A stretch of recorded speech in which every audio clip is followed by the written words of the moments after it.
पिछले वीडियो में हमने अजगर नाटक के सार संक्षेप देखे थे हिंदी में।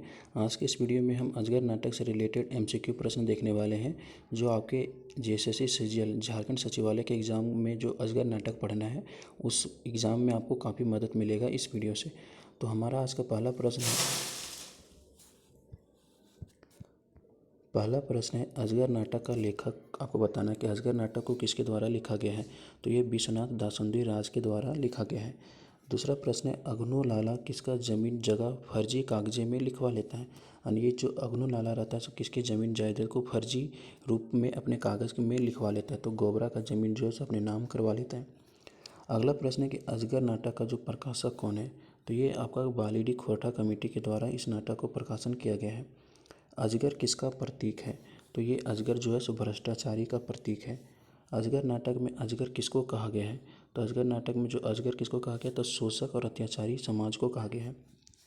अजगर नाटक का प्रकाशन कब किया गया था। तो अजगर नाटक का प्रकाशन आपका 2004 ईस्वी में किया गया था। अजगर में अत्याचारी कौन है। तो अजगर नाटक में जो अत्याचारी कौन रहता है, तो जो वही अगनू लाला जो महाजन रहता है।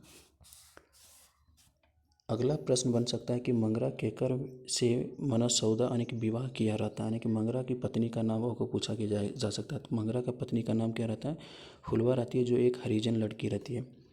गोबरा कैसन पात्र है। तो गोबरा कैसन पात्र रहता है, तो एगो गरीब दलित किसान रहता है। अगला प्रश्न पूछा जा सकता है कि नाटक में उलगुलान कौन कौन किया रहता है।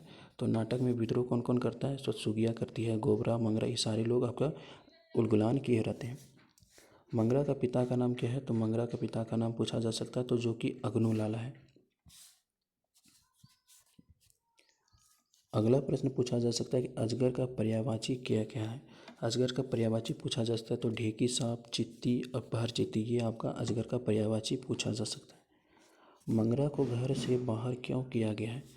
दलित लड़की से शादी करने का कारण मंगरा को घर से बाहर कर दिया गया है। अजगर नाटक समाज की किस समस्या के ऊपर लिखा गया है। तो अजगर नाटक समाज के भ्रष्टाचार वाली समस्या पे लिखा गया है। पहरी बाबा कैसन पात्र लागे। शोषक रहता है, अत्याचारी रहता है, ठगी रहता है, जो अंधविश्वास के नाम पे लोगों को ठगने का काम करता है। अगला है पूछा जा सकता है कि अजगर नाटक में कितना अंक है। तो टोटल 3 अंक है। और दृश्य पूछा जाए तो टोटल 16 दृश्य हैं। तो पहला अंक में 6 दृश्य हैं, दूसरा अंक में आपका 4 दृश्य हैं और तीसरा अंक में आपका 6 दृश्य हैं।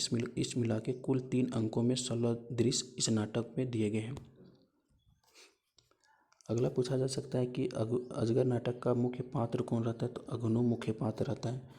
गांव में अकाल के कारण भगत बाबा की बतुआ, यानी कि जब गांव में अकाल पड़ जाता है तो उसका कारण क्या बताता है भगत बाबा के द्वारा, कि पहरी बाबा नाराज हो गए हैं, इसी वजह से गांव में अकाल पड़ गया है, ये आपका बताया जाता है। अगला पूछा जा सकता है कि अजगर कैसन रचना हक है। तो अजगर जो है सो बहुअंकी है, यानी कि इसमें टोटल 3 अंक दिए गए हैं, इसीलिए इसे बहुअंकी कहा गया है। मंगरा के फांसी के बाद आंदोलन का भार किसने उठाया था। तो फुलवा ने उठाया था। अगला पूछा जा सकता है बितना बिजली अजगर नाटक में कौन रूप में आयल रहे थे। लबार विदूषक रूप में, यानी कि जो इंट्रो करवाता है ना, तो नाटक में वही बितना और बिजली के द्वारा ही अजगर नाटक का इंट्रो करवाया जाता है। सेवक राम कौन रहता है। तो थाना का सिपाही रहता है। अजगर में कै गो गीत गाया गया है। तो एगो टोटल गीत गाया गया इस नाटक में। अजगर नाटक कैसन झारखंडे का सपना देखना चाहता है। जात पात रहित समतावादी समाज का, ऊंच नीच न रहे वाला समाज का। अजगर नाटक का भाव क्या है, सामाजिक और क्रांतिकारी। अगला प्रश्न देखने को मिल सकता है कि विश्वनाथ कहाँ के रहने वाले थे। जो लेखक हैं ये भटमुना कतरास के रहने वाले हैं। विश्वनाथ दासुंदी राज का पेशा क्या रहता है। तो एक शिक्षक और तांत्रिक भी रहते हैं। अजगर नाटक का अंत कैसा होता है। तो अजगर नाटक का अंत दुखद होता है। तो ये टोटल मिला के टोटल 28 आपके 29 एमसीक्यू प्रश्न थे अजगर नाटक से, जो आपको एग्ज़ाम में काफ़ी मदद मिलेगा अजगर नाटक से रिलेटेड रिवीजन करने के लिए। आपको भी यह वीडियो पसंद आया तो इसे अपने दोस्तों के साथ भी शेयर करें। वीडियो को अंत तक देखने के लिए आपका बहुत बहुत धन्यवाद।